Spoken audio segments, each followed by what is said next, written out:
E aí, seus capitalistas malvadões? Gabriel Pelissaro na área, bora pra mais um vídeo, porque hoje nós vamos falar desta treta lá na Ucrânia, Rússia, vamos falar também sobre alguns dados econômicos, então já assiste o vídeo até o final, porque eu tenho certeza que vai agregar algo aí na sua vida, é o que eu espero pelo menos. Vamos aqui compartilhando a tela.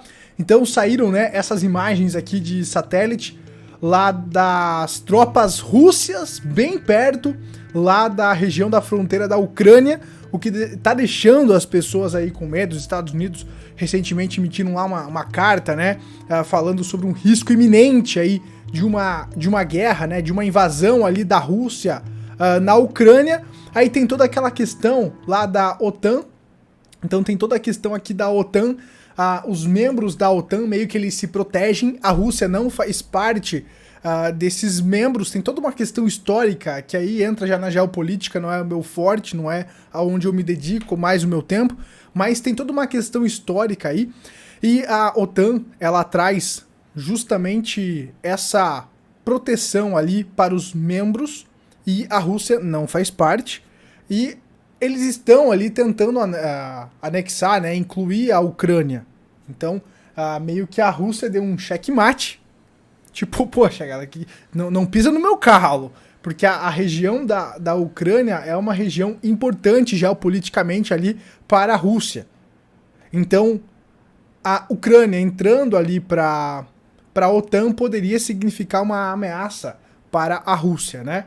É o que eu entendi. Você que entende mais de geopolítica pode ficar à vontade aí nos comentários, beleza? Então aqui, né, Ucrânia, Estados Unidos e outros países estão discutindo sanções à Rússia, e aí tem explicando toda essa questão aqui então, né, de caso aqui, então segundo ele, a Rússia está na iminência de atacar a Ucrânia, certo? E aí eles estão falando que Blinken, né, diz esperar que sanções sejam necessárias, mas caso aconteçam, vão incluir sérias consequências econômicas para a Rússia, né? Então, no entanto, segundo Blinken, os Estados Unidos vêm se esforçando para buscar uma solução diplomática para o confronto, deixando claro nossa preferência por uma discussão diplomática, né? Então, por enquanto, a diplomacia está funcionando, mas o Putin já deixou claro que ele não quer que a Ucrânia entre para a OTAN, né? Então, deixa eu ver aqui se ele fala na matéria aqui. Então, em uma entrevista, vamos ver aqui, afirmou: se o Kremlin atacar a Ucrânia, a OTAN expandirá ainda mais a presença na região.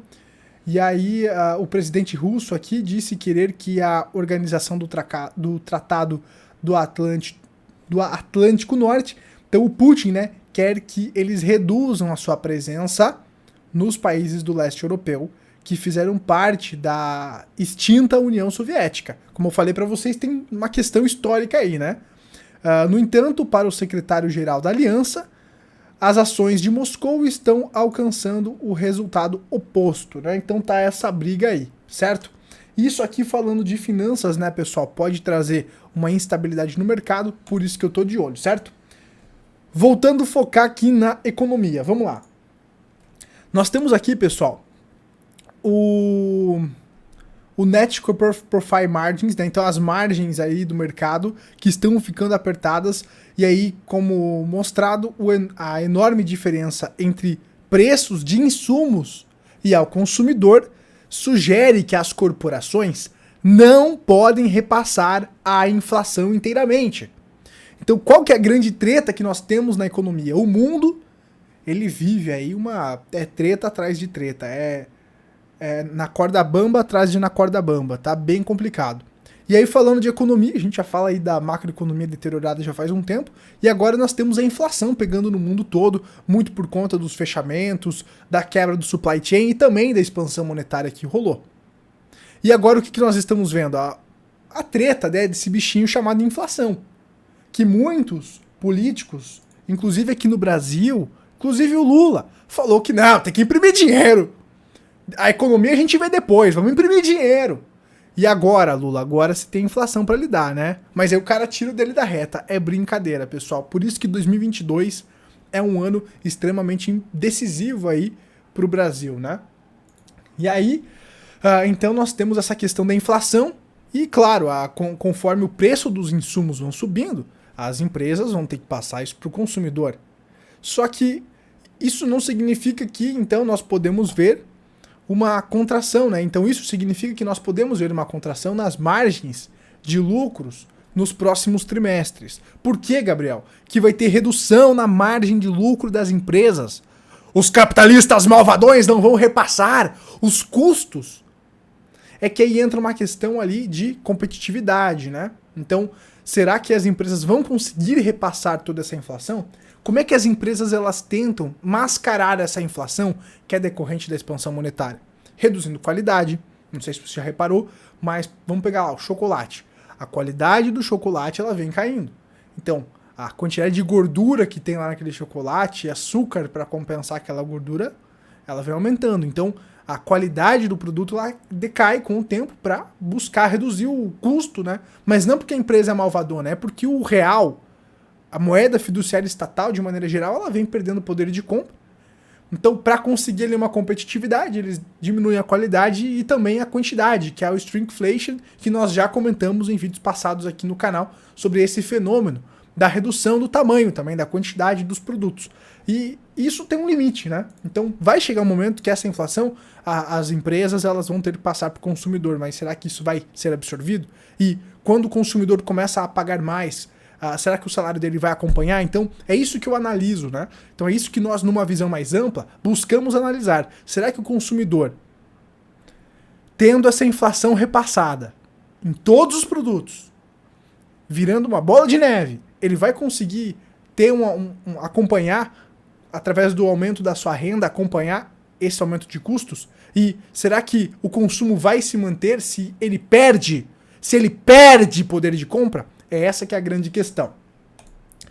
E aí nós temos aqui, então, o aumento da taxa de juros, que nós já comentamos, como um antídoto, né, que os keynesianos, que os bancos centrais enxergam, né? Então eles enxergam a economia dessa maneira, eles estimulam e contraem através das alavancas keynesianas. Eu não acredito nisso, eu já acredito no livre mercado. Como nós não vivemos num livre mercado, por quê? Porque nós temos as interferências. Nós temos as interferências dos bancos centrais, dos governos. Portanto, para você que acredita que nós vivemos num livre mercado, desculpa quebrar suas expectativas, você que gosta de atacar os neoliberais como a causa de todos os problemas, desculpa te frustrar, mas enquanto você tiver governo controlando juro, governo controlando qual empresa que vai receber lá o incentivo, não é livre mercado.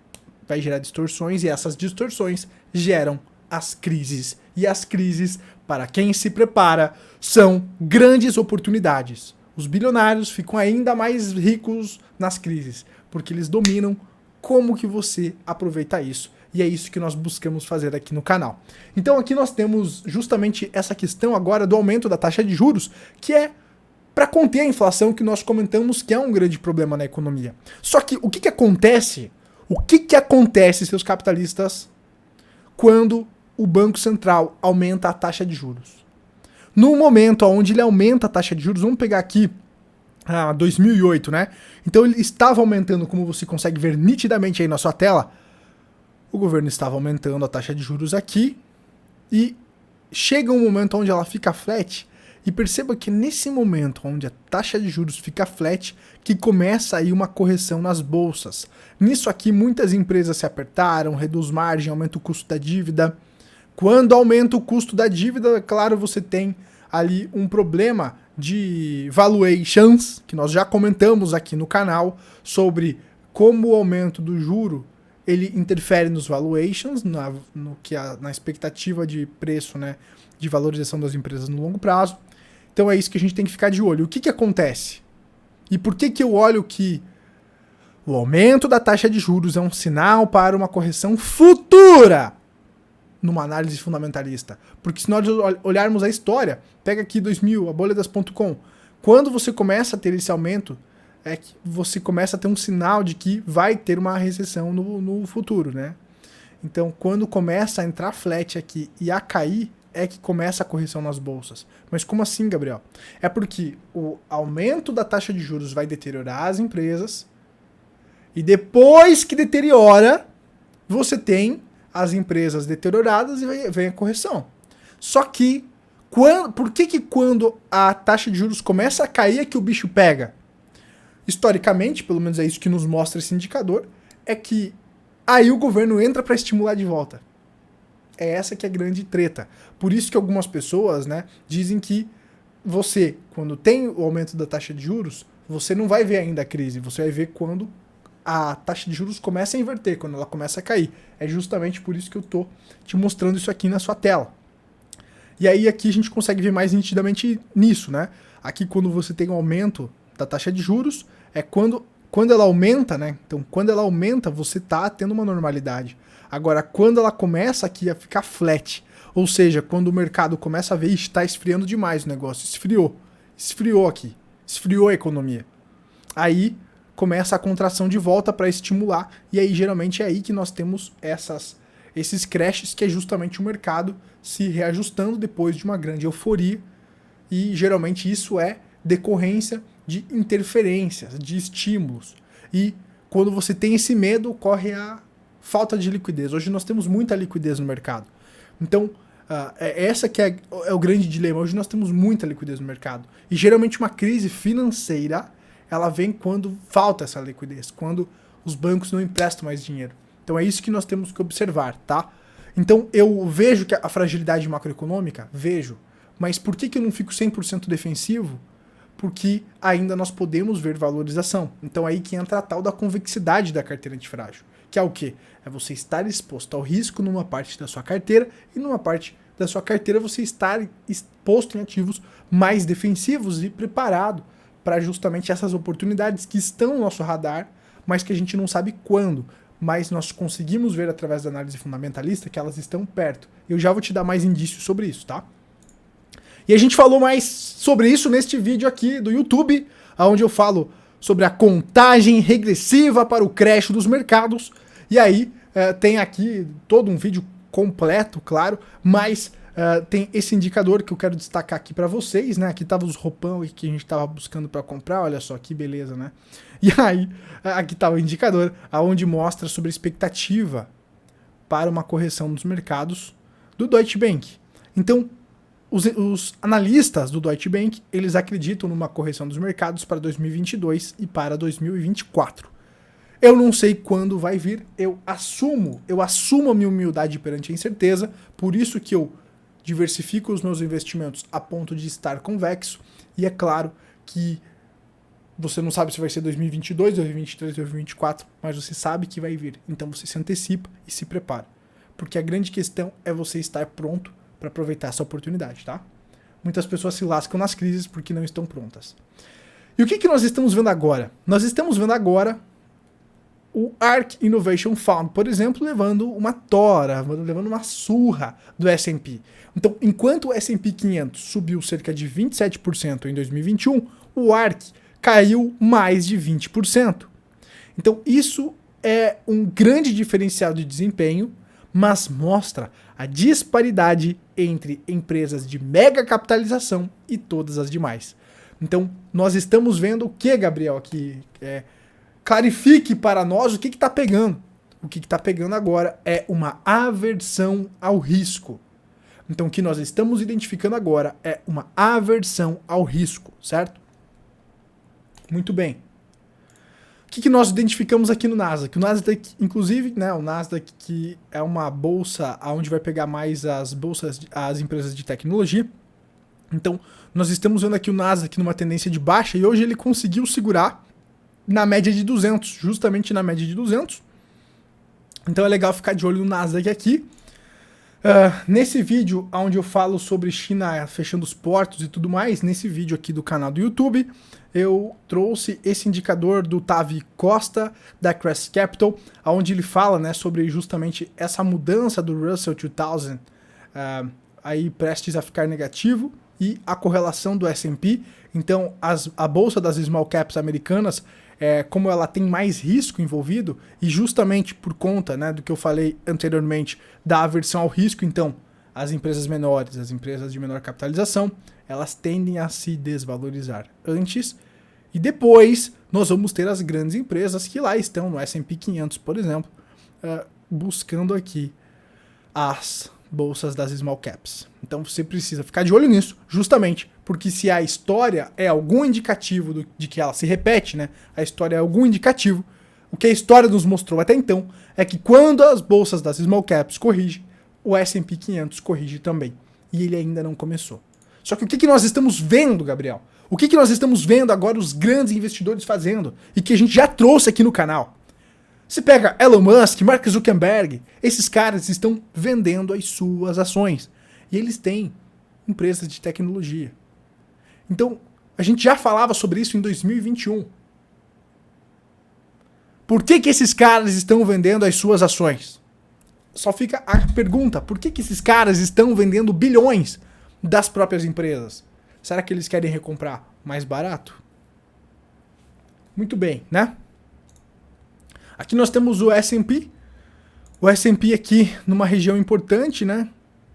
Ele já perdeu esse fundo aqui. Vamos ficar de olho. Acho que esse fundo aqui é mais importante ainda, dos 4.500 pontos, tá? O S&P aqui numa região decisiva aí para sua tendência. E o Bitcoin acompanhando os mercados aí. Hoje o Bitcoin deu até uma descolada. O Bitcoin ainda em tendência de baixa no curto prazo, né? Então a tendência nos aponta ainda uma tendência de baixa. Então você tem que ficar de olho aí. E uma região importantíssima, que a gente já comentou aqui, tá até cansativo de repetir isso. A região importante aqui para o Bitcoin é os 41 mil dólares. Muito por conta aqui do semanal. É o que vai manter a tendência de alta no semanal. Lembrando, tá, que o mercado funciona em ondas. O mercado funciona em ondas. Então, do contrário que muitas pessoas acreditam, deixa eu achar aqui a ferramenta. Pera aí. Cara, eu sempre esqueço aqui onde está a ferramenta. Pera aí, deixa eu achar aqui. Eu queria achar a ferramenta para desenhar aqui para vocês. Cara, que agonia fazer ao vivo assim, e daí você perde a ferramenta, né? Aqui, ó, sequência. Então, uma tendência de alta, ela seria caracterizada por topos e fundos ascendentes. Algo como isso aqui que você está vendo aí na sua tela. Já uma tendência de baixa, ela é caracterizada por topos e fundos descendentes. Como você consegue ver aí, existe uma clara diferença. E qual que é a grande sacada que eu observo? É que você tem que cuidar com essa empolgação quando o mercado dá uma respirada. Porque o mercado respira tanto para subir quanto para cair. Então o mercado ele funciona em ondas. E por que eu fico receoso esperando uma confirmação maior gráfica para buscar mais risco, para correr mais risco? É justamente porque o price action me aponta que nós estamos numa tendência de baixa. Nós podemos estar aqui próximos do fundo, nessa região que eu selecionei aqui? Sim, mas nós precisamos de uma confirmação clara, de reversão de tendência. Então nós estamos numa tendência de baixa, fazendo topos e fundos descendentes. E a gente precisa ver essa tendência mudar. Beleza, seus capitalistas? Então nós temos bastante pimenta aí no mundo, né? Eu acredito que ter uma carteira antifrágil é extremamente importante para você sobreviver a essas incertezas. Nós tivemos excelentes anos de valorização. 2020, por exemplo, tivemos uma grande correção e nós já estávamos preparados para isso e conseguimos aproveitar essa correção para multiplicar o patrimônio. De 2020 para cá, a gente nem está falando de 2008, de 2020 para cá, recentemente, o mercado entregou muito, as bolsas globais entregaram muito, as criptomoedas entregaram muito e, como tudo que sobe, cai. Eu fico de olho nessa questão e olhando aqui a macroeconomia, eu vejo muita fragilidade.